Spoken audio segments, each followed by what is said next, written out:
dito ho sa inilabas po na press briefer o press release ng Korte Suprema patungkol ho dito sa kanila hong pag-iit po mga kabida na ang desisyon po ng SC patungkol ho sa articles of impeachment po mga kabida laban po kay Vice President Sara Duterte na idineklara po nilang unconstitutional ay immediately executory na po mga kabida. Anong ibig sabihin po dito? Wala na pong pwedeng ilabas na desisyon ang SC patungkol ho dito at yung isinampang motion for reconsideration po ng Kamara de Representantes po mga kabida, kamakailan lang po. Okay, para baliktarin po mga kabida ito hong naging desisyon po ng Korte Suprema ay wala na pong epekto po mga kabida. Eto, babasahin ko lang po ito pong post po ni Attorney Rowena Guanzon, mga kabida.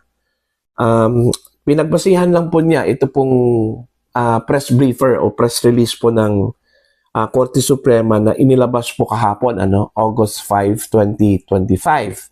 Sa pamamagitan po mga kabida, ng spokesperson po ng Korte Suprema na si Attorney Camille Ting, Ito, babasahin ko lang po, Posted po niya 10 hours ago sa kanyang Facebook page, Immediately executory. Yun yung title po ng kanyang article po, mga kabida.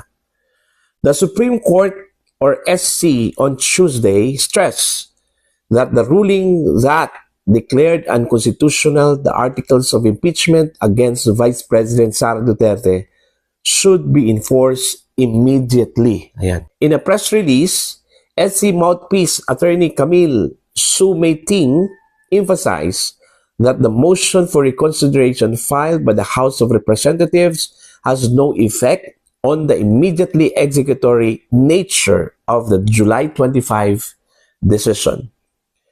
In a 13-02 decision, with the justices present voting unanimously and Associate Justice Alfredo Benjamin S. Kagiwa inhibiting and Associate Justice Maria Filomena Singh on leave, the SCN Bank ruled that the impeachment complaint was void for violating the one-year ban and due process requirements.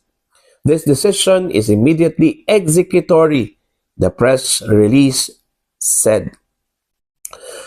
Senate President Chis Escudero earlier announced that the upper